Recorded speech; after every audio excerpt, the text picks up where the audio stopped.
حضرت معاذ بن جبل رضی الله تعالی عنه فرمایي چې کله ستا د یو چا سره ورورولي وي، انډوالي دي وي، ملګري دي وي، ستاسې دوست وي، نو د هغه اړوند د هغه په هکله د بل چا منفي خبرې مه منه چې هغه درته وایي د ستا په باره کې داسې ول، د داسې ول، د داسې ول، او دا خو داسې سړی دی، دا خو داسې سړی دی.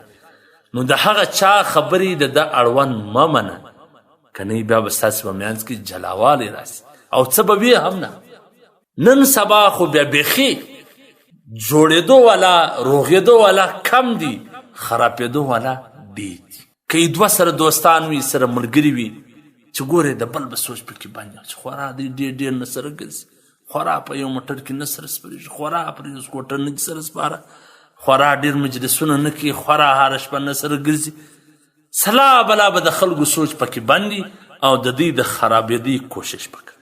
یو څوک د چا سره ښه سلوک ساتي، د یو چا سره تعاون کوي، کومک به کوي، نور خلک به ورسي د ده ذهن به ورخراب، دا داسې دی او دا داسې دی، دا ته نه پېژنې، دا داسې دی.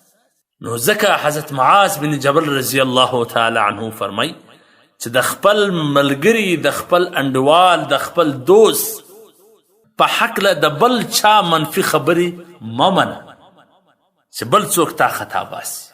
نن کې دا بل چا دومره تعلق نسته د ده سره لکه څومره تعلق چې ستا ورسره دی. ځکه ته د ده سره ناسته ولاړه کې، ته د ده سره ګرځې او راګرځې، ته د ده سره خپل تعلق ساتې، نو در بلې وخوه ته ښه پېژنې. 4 کاله 5 کاله 6 کاله دې ورسره تېر کړي. الله په قرآن مجید کې فرمایي ان بعض الظن اثم، بعضې ګمانونه ګناه وي، غلط وي. او نن سبا خو بیا بیخي اکثره افوا وي، پروپاګنډي وي، غلطې هغه غریب به په خبر هم نه وي او په ده پسې به دغه کیسې جوړې سوي. نو پکار دا ده چې د خپل انډوال په هکله د بل چا منفي خبرې وانه وري.